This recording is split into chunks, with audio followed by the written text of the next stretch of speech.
नमस्ते गाइज। यह news matric वालों से संबंधित है। यह न्यूज़ मैट्रिक में जो छात्र भी इस बार 2022 में एग्ज़ाम देने वाले हैं और जिनका सब्जेक्ट साइंस है, साइंस तो सभी लोग का है, तो उन लोगों के लिए ये वीडियो है। यह वीडियो उन लोगों के लिए पूरी इंपॉर्टेंट होने वाली है, तो आप लोग शुरू से अंत तक वीडियो अवश्य देखिए। तो चलिए वीडियो शुरू करते हैं। विज्ञान में भौतिकी, रसायन शास्त्र और जीव विज्ञान सभी के उत्तर देना अनिवार्य।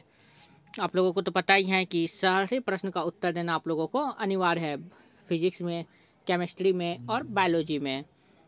मैट्रिक काउंसलिंग विज्ञान विषय, आजकल जो हिंदुस्तान के पेपर में मैट्रिक काउंसलिंग का दिया जा रहा है, सब्जेक्ट विज्ञान का है। ये क्वेश्चन जो मैं अभी आपको बताऊंगा पूरा डिटेल। विज्ञान विषय में भौतिकी, रसायन शास्त्र और जीव विज्ञान सभी से अलग अलग खंड से प्रश्न पूछे जाते हैं। आप लोगों को तो पता ही है कि विज्ञान में फिजिक्स आते हैं, केमिस्ट्री आते हैं और बायोलॉजी, इन सब से ही प्रश्न पूछे जाते हैं। सभी खंड से उत्तर देना अनिवार्य है। तीनों के लिए अलग अलग अंक निर्धारित किए गए हैं। वहीं वस्तुनिष्ठ प्रश्न में भी तीनों भाग से प्रश्न रहेगा, इसलिए छात्र तीनों भाग की तैयारी अच्छे से करें। आपको फिजिक्स की भी तैयारी करनी है, केमिस्ट्री की भी, बायोलॉजी की भी करनी है। ये सलाह मैट्रिक के परीक्षार्थियों को पटना हाई स्कूल के विज्ञान के शिक्षक डॉक्टर रवि रंजन ने दिए हैं। जो पटना हाई स्कूल है पटना में, उसके ही साइंस के जो टीचर हैं डॉक्टर रवि रंजन ने इसकी जानकारी दी है। बहुत ही अच्छे टीचर हैं। आपको अपने अखबार हिंदुस्तान से बातचीत में डॉक्टर रवि रंजन ने बताया कि कई बार छात्र भौतिकी का उत्तर देते हैं और जीव विज्ञान का छोड़ देते हैं। वहीं कई परीक्षार्थी जीव विज्ञान में जितने प्रश्न पूछे जाते हैं उसका उत्तर देते हैं, बाकी रसायन शास्त्र के प्रश्न को छोड़ देते हैं। इससे वे प्रश्नों की संख्या तो सही कर लेते हैं, लेकिन उनके अंक इसलिए कट जाते हैं क्योंकि वे सभी भाग से उत्तर नहीं देते हैं। तो आप लोगों को फिजिक्स हो या फिर केमिस्ट्री हो या फिर बायोलॉजी हो, आपको तीनों खंड के जवाब देने हैं। ये नहीं कि सिर्फ फिजिक्स का देना है, केमिस्ट्री बायोलॉजी छोड़ देना है। ये नहीं कि फिजिक्स और केमिस्ट्री देना है, बायोलॉजी छोड़ देना, ऐसा बिल्कुल भी नहीं करना है। उन्होंने बताया कि रसायन शास्त्र में सूत्र का अभ्यास अभी से कर ले। आपको फार्मूला जो होता है जल का, H2O, नमक NaCl, जितना भी और सारे फार्मूले आते हैं, H2+O2 H2O बनता है, अम्ल जल मिलने से लवण बनता है, इसका फार्मूला HCl+NaCl, सारे फार्मूला को आपको एकदम अच्छे से याद कर लेना है, क्योंकि वस्तुनिष्ठ प्रश्न में अधिकतर सूत्रों से जुड़ा हुआ प्रश्न रहेगा।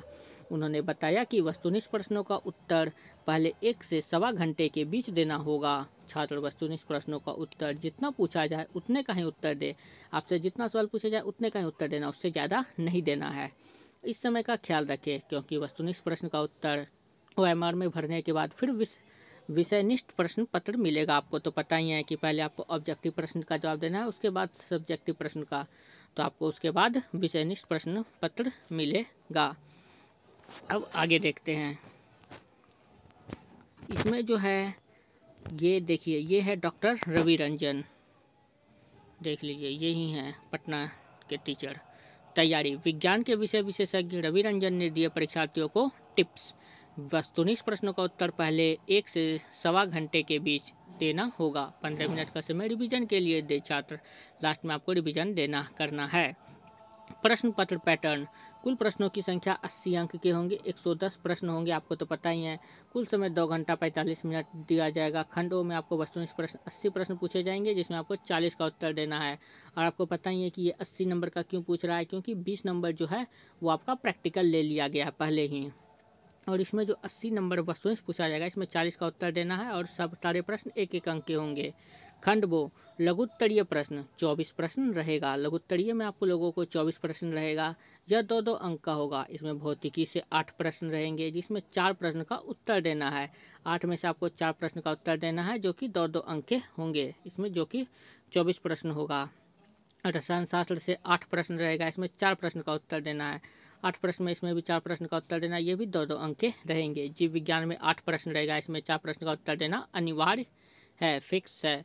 दीर्घ उत्तरीय प्रश्न 6 प्रश्न पूछे जाएंगे, इसमें 3 प्रश्न का उत्तर देना है। मतलब टोटल मिला के आपको आधा आधी देना है। 40 में 20 का, 24 में 12 का, जिसमें से 4-4 का सेक्शन रहेगा और 3-3 का 8-8 का सेक्शन रहेगा, जिसमें 4-4 का आपको जवाब देना है। उसी तरह दीर्घ उत्तरीय प्रश्न 6 प्रश्न पूछे जाएंगे, इसमें 3 प्रश्न का उत्तर देना अनिवार्य है। इसमें भौतिकी में 2 प्रश्न में 1 का जवाब देना होगा। प्रश्न 5 अंक का होगा। रसायन शास्त्र में एक प्रश्न का जवाब देना होगा या 5 अंक का होगा। जीव विज्ञान में एक प्रश्न का जवाब देना होगा 5 नंबर का, यानी 5 नंबर का जो सवाल रहेगा। फिजिक्स से आपको 1 का जवाब देना है, केमिस्ट्री से 1 का, बायोलॉजी से 1 का जवाब देना है। तैयारी में रखें इन बात का ख्याल। वस्तुनिष्ठ प्रश्न सभी अध्याय से आने की संभावना है, अतः प्रत्येक अध्याय की अच्छे से पढ़ाई करें। यह नहीं कि किसी खास टॉपिक को ज़्यादा ध्यान दें, आपको सारे टॉपिक को अच्छे से पढ़ाई करनी है। निर्धारित समय सीमा में पिछले 5 सालों के प्रश्न पत्र को अभ्यास करें और आपको मॉडल सेट, गैस पेपर सारे हल कर लेने हैं और आपको पिछले 5 साल के प्रश्न पत्र का अभ्यास कर लेना है।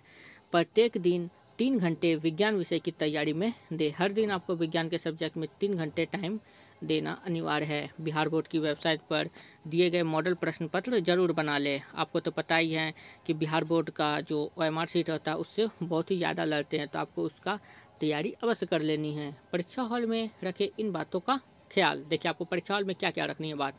बोर्ड द्वारा प्रश्न पत्र पढ़ने के लिए 15 मिनट के समय आपको पूरा इस्तेमाल करें। जितना आपको 15 मिनट टाइम दिया जाएगा तो आप क्वेश्चन को अच्छे से पढ़ें। इसमें ये नहीं कि कभी कभी बच्चे जो हैं प्रश्न कुछ और पढ़ लेते हैं और जबकि लिखा कुछ और रहता है, वही घर में जाके सोचते हैं उस सीट मैंने तो कुछ और पढ़ लिया और जवाब कुछ और दे के चलाते हैं। इसलिए आपको बोर्ड में जो आपको 15 मिनट का टाइम दिया है बोर्ड के द्वारा, तो आप अच्छे से उसका यूज करें, अच्छे से क्वेश्चन को पढ़ें। OMR भरने में नीला और काले रंग के पेन का प्रयोग करें। गोले को अच्छे से भरे, पूरा गोल गोल गोल गोल गोल भरे। रिवीजन में 15 मिनट का समय दे।